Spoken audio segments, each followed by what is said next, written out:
আচ্ছা ভাই, আপনি যে মানবিক কাজগুলো করতেছেন, এই আপনার মানবিক কাজের অনুভূতিটা আপনার কেন আসলো? আপনি কেন দাঁড়াইলেন যে আমি গরিব দুঃখীর পাশে দাঁড়াই, গরিব দুঃখীর উপকার করি?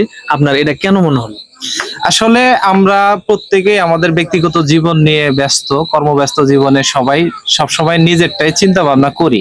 কিন্তু আমাদের সমাজে অবহেলিত, সুবিধা বঞ্চিত অনেক মানুষ আছে, যাদের দিকে আমরা তাকানোর সময়ও পাই না, সুযোগ পাই না।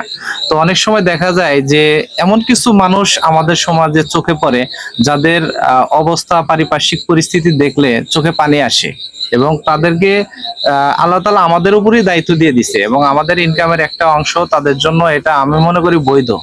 আর আপনি একজন একজন করে যদি 10 জনে এগিয়ে আসি, এই সমাজের দুই একজন অবহেলিত মানুষ অবশ্যই সুবিধা পাবে এবং তারা ভালো থাকবে। তো আসলে দুনিয়াতে তো আমরা একা ভালো থাকার জন্য আসি নাই। তাই আমি চাই যে আমাদের ভালো থাকার পাশাপাশি যেন সমাজের এই অবহেলিত মানুষগুলোও ভালো থাকে। তো ভালো কাজ অন্তরের প্রশান্তি দেয় 100%। আপনি জীবনে যাই করেন না কেন, আপনাকে কিছু না কিছু ভালো কাজ করতে হবে। আর এই ভালো কাজ অন্তরে এতটাই প্রশান্তি দেয়, তখন আপনি আসলে নিজের কথাটাই ভুলে যাবেন। এই জিনিসটা চিন্তা করে আমি আসলে টুকটাক মানবিক কাজ করার চেষ্টা করি আর কি। ধন্যবাদ ভাই, আপনাকে অসংখ্য ধন্যবাদ। আমার পক্ষ থেকে, আমরা বন্ধু বান্ধব যা আছি, ছোট ভাইরা যা আছি, সবাই পক্ষ থেকে আপনাকে আন্তরিক শুভেচ্ছা।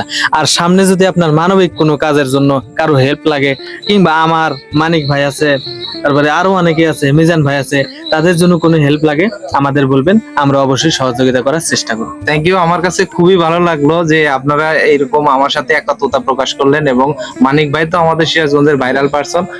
আমি মানিক ভাইয়ের ফ্যান, এবং আমি চাই মানিক ভাইয়ের মাধ্যমে এবং আপনার মাধ্যমে যেন অন্তত আমাদের টোটাল সিরাজগঞ্জ ডিস্ট্রিক্ট না হোক, উত্তর সিরাজগঞ্জের কিছু কন্টেন্ট ক্রিয়েটর যদি আমরা একটা ইউনিটির মধ্যে থাকি, ইনশাআল্লাহ যে সিরাজগঞ্জের যে কোনো ধরনের বিপর্যয়ে আমরা সহযোগিতা করতে পারবো এবং সেখানে একটা অ্যাকশন নিতে পারবো ইনশাআল্লাহ। ইনশাআল্লাহ।